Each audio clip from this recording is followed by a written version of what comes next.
Yo, guys, what is up? And welcome back to another episode of the Game 6 Clay podcast. It's your boy Gotham, my boy Matt, missing the third piece of our trio, Chuckster.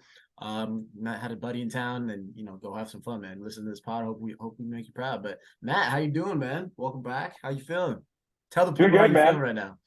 Yeah, no, I'm good, man. I in the oldest man way possible, rolled my ankle scrimmaging with my kids today, man, and I'm currently like a man child. I don't own Ziploc bags for ice cubes, so I'm just icing my ankle with a frozen bag of rice right now.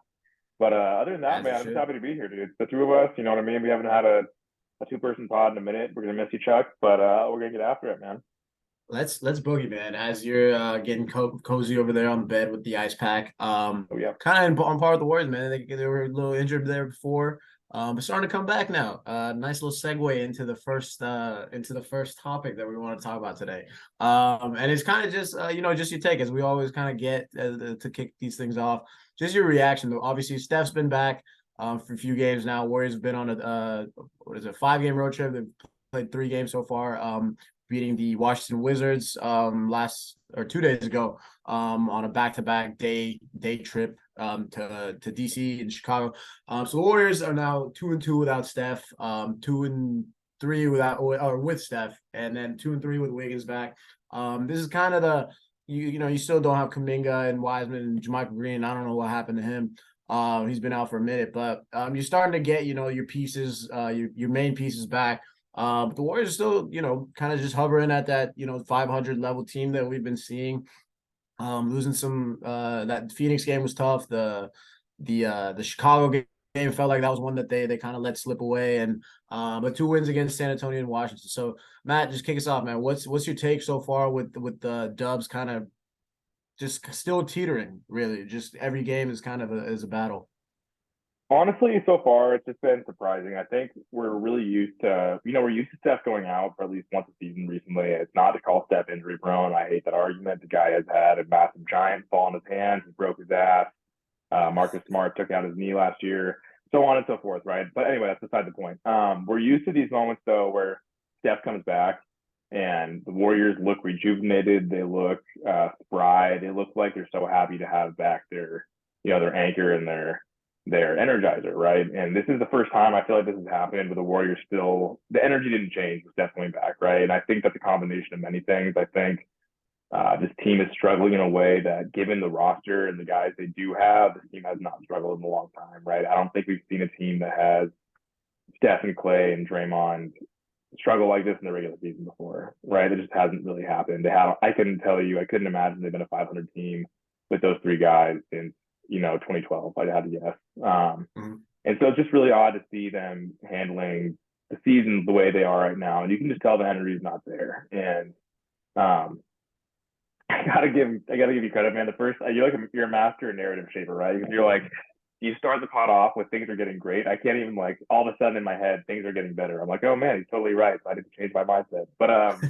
you know, it's just tough. So It's we had to tough that do it. their last 4 games, right? They lost to the Suns, who, we talked about it last week, are down 4 starters. That's a G League Suns team, if we're being honest, G right? League team. They beat the Spurs. I mean, congrats. That's probably the worst, least talented team in the league, probably. The Bulls Record-setting without crowd Hero, though. and Record-setting crowd though. We'll take hey, it. that's what I'm saying, That right? was At sick. least I'm glad they got up to that one, right? That's a good indication that they can get up to the big ones, but it's the little ones that they got to win right now, right? They're losing to the teams they should beat, which is a big problem.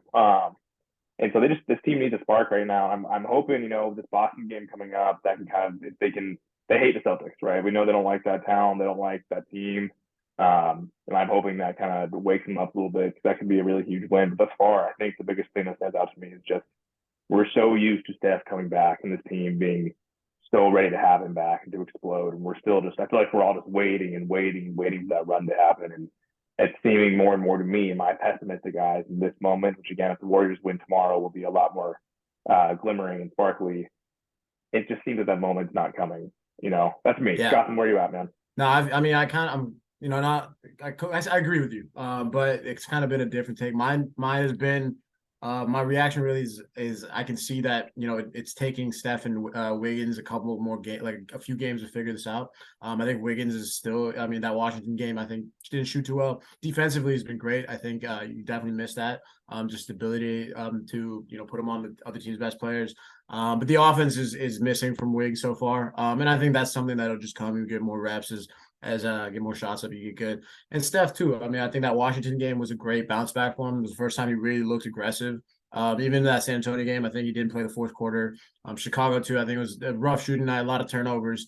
And it felt like he was just kind of playing some rust off, and that everybody's human at the end of the day. Steph's we don't want to admit it, he's getting a little older, and it's still probably the greatest 34, 35-year-old we've seen in a while. But shout out LeBron, but and MJ, but those two, but it's just kind of figuring it out with Russ. But I'm with you. I definitely thought that, like you said, when Steph comes back, regardless, somehow, some way, the Warriors end up going on a run. And to be fair, the other guys that during that homestand and kind of really salvaging the season for the most part, like giving themselves a shot to go on a run. You felt that they figured out a way to win, and the gas was kind of just near and empty for the other guys, and these guys would be that shot of adrenaline, like you said. But again, it's taken them a little bit more time to get accustomed to it. But that Washington game, and shout out those two fans that were talking shit to Draymond and the whole bench. I mean, like you said, this team needs some sort of spark to get going. They are 4-time champions coming off another ring. Like there's no they can turn it on and win. At least that's how it feels like when you listen to guys like Steph, Draymond, and Clay. Like not worried about this team figuring stuff out. Like the time will come, and the more I kind of look at this season the more I focus in on like till to get into like the all-star break and like that stretch run. Like that's where I see them really, locking in and keying into to rounding into playoff shape. But like you said, like they're losing games that they're supposed to be winning. Like the Warriors teams of old and the regular season teams that we saw, coast through seasons at times, like they'd still be picking up wins against, they might not play their best and, they'd be figuring stuff out, but they'd be very, very in control of their own destiny. Not saying that this team isn't, but like you're sitting at 540s, 43, 44 games into the season. You got to start picking up these wins. So for me, the concern and my reaction to this team is how important like getting bodies for this regular season run is. And having seen 4 championships, 6 finals appearances, that we've seen how seasons play out. You need bodies to get through that, and we're right now at a point where you don't have enough playable bodies, and the guys who are needing to exert a lot of energy to get you wins are falling short at times at moments of the game. And so when the Warriors are playing where they're playing well, they're moving the ball, defending, they look great, but you're not able to we're not able to sustain that, and you are what your record is at the end of the day. They're a 500 ball club at this moment. But yeah, that's so for me, like I said on the last episode, it falls on the front office, and what they know what this team is at this point. Like they got to get through this push. Like you got to bring in some reinforcements at this point. Yeah, it's also interesting too, and you kind of brought up like the urgency thing. I mean, Clay has talked about like he's not worried, but that would bother me if Clay didn't play with the intensity he did, right? You see Draymond's talked about urgency, Steph has talked about urgency. It's just not Clay's not wired. I don't think to speak that way. But those 3 guys are 3 guys that are going to bring it every night. I'm not worried about their effort. Steph, I mean, it's not in like a bad way. Steph might have those kind of passive quarters, but when push comes to shove, he's going to give his best. Yeah. Draymond has been giving everything. The guy looks gassed. He's still looking like a defensive player of the year candidate. It's weird right now to watch. I mean, all due respect, Wiggins coming back from injury, right? This team, I tweeted the other day, they look like a prettier processed Houston Rockets of James Harden right now. Yeah, no, they're taking way too many threes, man. It's just like you got Wiggins is someone who just needs to get to the basket, right? And it's weird to see the guys who have the 1 title versus the guys who have the 4. I'm looking at Jordan Poole, I'm looking at Andrew Wiggins. Those 2 guys especially are the kind of the guys who kind of float between lackadaisical and high effort depending on the evening, and that just can't happen for this team to get to where they want to go. And so I'm looking for those 2 guys to step up, especially. That's been frustrating to watch. Poole's put some really good games together actually of late. He's looking a little more comfortable with the bench role, which is he has to be comfortable with that role. This team's they're not gonna thrive. But Wiggins needs to, it's just the 3-point shooting it's not falling, which it hasn't been of late. And I'm sure he'll find that stroke again. He's got to get to the rim, and those 2 guys are the only options they have besides their 35-year-old MVP candidate who they don't want to go to the rack every time. But you did bring up the fact that this team just needs bodies right now. We have the thinnest front court rotation in the league, probably with Draymond and Looney. You have the worst shooting front court in the league, probably. I love those two guys. Love Kuminga, right? But that's your main three right there. Iguodala, which prayers to that guy's knees and body, man. He threw down a dunk class. He's out. He's out till at least March. He's not coming back. You just know whatever's left of the ligaments in his knees is just crying for mercy, man. That guy has nothing left in there. They're beating up on these guys, and I think the bodies kind of has to be it. So, Gautam, let's play armchair GM for a second, man. You're Bob Myers, right? You're Bob Myers. You brought us 4 rings. I still hate you right now, so I'm sorry, man. What are you doing right now? What are you looking at? What are you looking for? Walk me through your process, man. My first order of business is to launch my own podcast. Shout out Bob Myers for that. Cool Steph Curry of you. But no, I think again, it kind of goes into this whole uncertainty thing with Bob Myers. I'll get back to what your question, but even Bob Myers, right now you don't know where he's at. He's done the most media that we've seen his entire tenure as the GM. He obviously his contract's up. Him and Lacob, you don't know what that dynamic is at this point, and just where the season is going, the moves that need to be made. It feels like it's coming down to a power struggle. Which way to go. So obviously that's just us just reading and inferring stuff. But as GM, if I'm Bob Myers right now, I think Bob Myers knows about he knows personality. He's one of the best GMs that this league has ever seen. You can tell it sounds like he knows that they got to change something. It seems like he has a move that either he wants to make or has an idea of coming. But again, you got to get some size. I think that, like you said, our front court depth is so thin right now. You're relying on Kevon Looney and Draymond Green, who are obviously just elite at what they do, but you don't need them to. You don't need them to be, or you don't want them to be elite or having to be elite to win games at this moment. Looney looks the most tired he's looked. Yeah, 2019 NBA Finals when Kawhi and that guy and torching his we love him, man, but he's a robot. I don't know how he does it. But you got to help these guys out. And like we said, man, these guys are getting older at the end of you have to insulate them with some sort of help. I'm not saying the move doesn't have to be a, trade Wiseman, Moody, and picks or whatever for, X, Y, and Z. It could be, but you also could, there's a buyout market. You got guys on 10 days. A guy, Marquise Chris, man, I completely forgot about Keys. There's a clip of him rolling around talking about how easy it is to play in the Warriors offense. And, it's really should really react. And everybody has seen Marquise Chris in a Warriors uniform. That bubble shortened year, 15 and 50. When he was there, he was fun to watch. He's a high flyer. He's a guy that understands how to play in this Warriors system. It sounds like he's available. That's the kind of. My thing is he's a big without a job who knows the Warriors. Why are you not making call? It's not you gotta get rid of no one. That's a 10-day right there. I'm not saying you sign him as your 15th roster spot. Maybe you do, but that's another guy that is a playable piece right now in a team that has 4 or 5 that are not playable spots at this moment. We're not seeing Wiseman, we're not seeing Patrick Paul and Ryan Rollins. Obviously Lamb and Jerome are on a 2-way, so we that decision's up in the air as well. So there's so much space on this team that is available in terms of being able to carve out a spot to play 8 minutes, 10 minutes, and that's all you need. Just a productive piece off a bench. That shouldn't be too much to ask for as the main guys. We're we're gonna give it. We're gonna give ourselves a chance to win every game.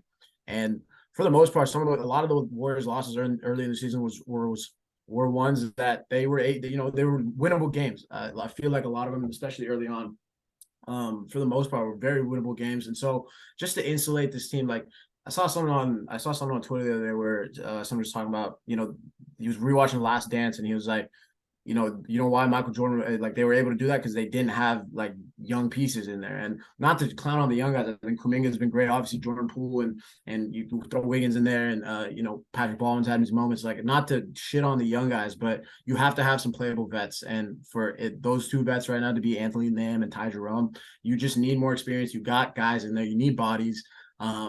Just help these guys out to get through to the regular season, and they'll get you to it. Like we've said all year, man, the West is wide open. It's there for the taking. You're one good stretch away from really being the top 3-4 seed right now. So the time is now to make some sort of move. Like just get someone in here that can, just be a big body, plays the right way, knows the system. Like, shout out Marquise Chris, man. I hope you do listen to this, Keith, and come back. We need you right now. So it sounds like you're armchair GM right now. You're not. It sounds like you are under the impression that your owner does not want you to trade the young guys, Yeah, and you feel like you can get a big, just get a and big to help the other realistically, guys out. yeah, and Okay, realistically, so I don't think that Joe Lacob, for good or for bad, I just don't see a move happening with the young guys at this moment. Like it's not gonna happen this season. I think it's gonna be an off season thing, and so Bob Myers, knowing that, there's still moves to be made. So I kind of feel the same way. I mean, I think, well, I don't feel the same way, to be clear. I don't feel the same way as Joe. I feel like that's a silly way to approach the season. But I do, my impression and my prediction most realistically is probably that, yeah, these guys probably, are not moving their most movable pieces right now, which are Kuminga, Wiseman, and Moody. And I don't want them to move Kuminga. No one does, but the right guy came along. I don't think the guy should be untouchable personally. I think he's great, but depends on the guy. I think he should be the least touchable, and I'd rather move first round picks than him if you were able to. But yeah, I'm kind of on the same page. I think at the very least, if I'm Bob Myers right now, it's like, dude, you gotta get some bodies for Draymond and Looney. That's got to Yeah, be it, and that can be buyout market.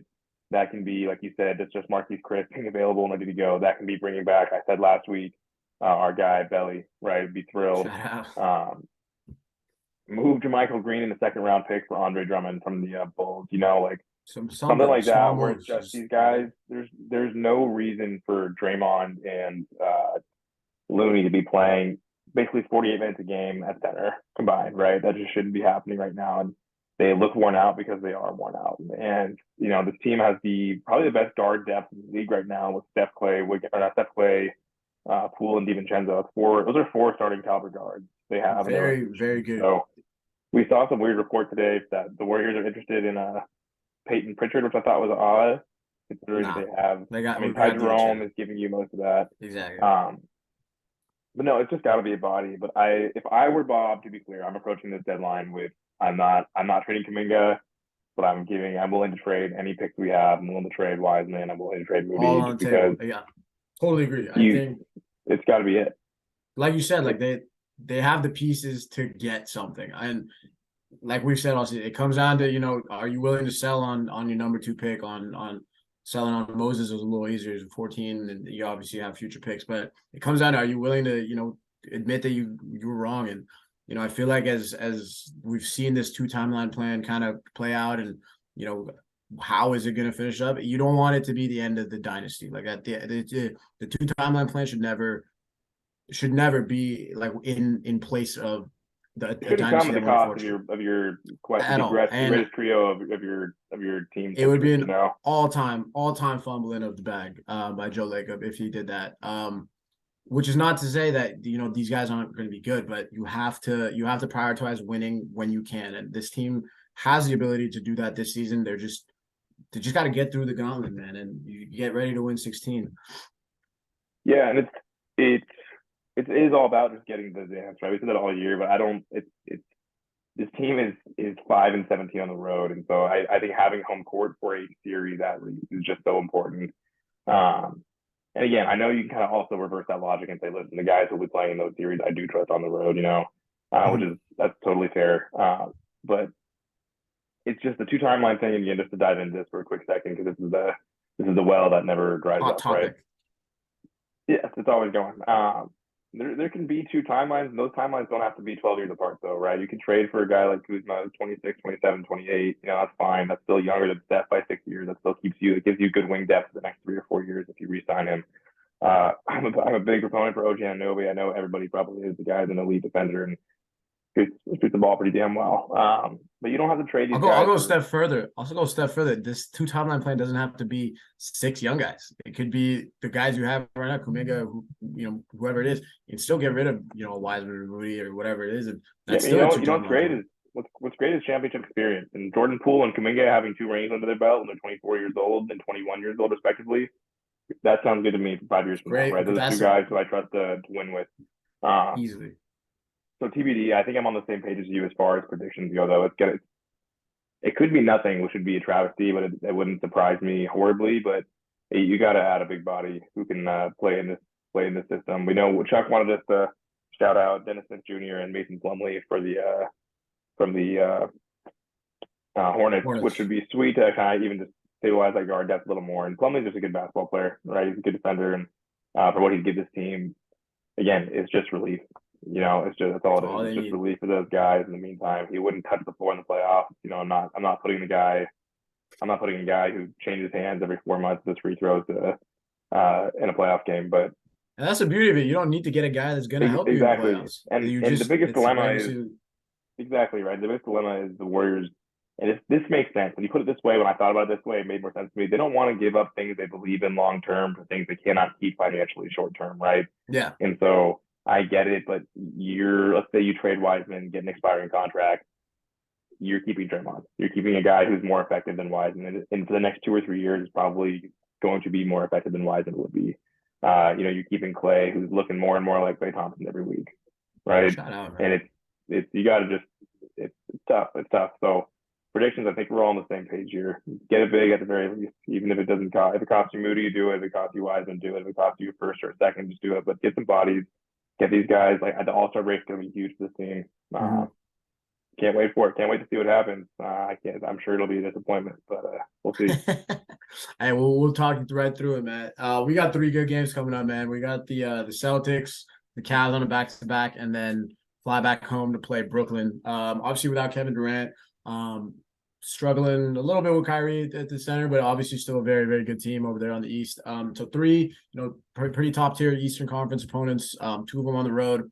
One of them, the team that the locker room might still smell like champagne, as Mr. Steph Curry once said about Cleveland. So you got a little championship celebration road trip coming up here. You got Boston and Cleveland. What do you takes, man? What do you think is going to happen? Will you finally see this team turn a corner on the road? Is this the type of game that's going to bring it out, or are still again just kind of teetering? The Warriors are a little lucky in this just because they're playing a Boston team that doesn't have Jalen Brown, a Cleveland team that probably isn't going to have Mitchell, and a Nets team that doesn't have KD right now. So, if they can take advantage of that, it's huge, and I won't be blown away if they do. I kind of feel like that Boston game.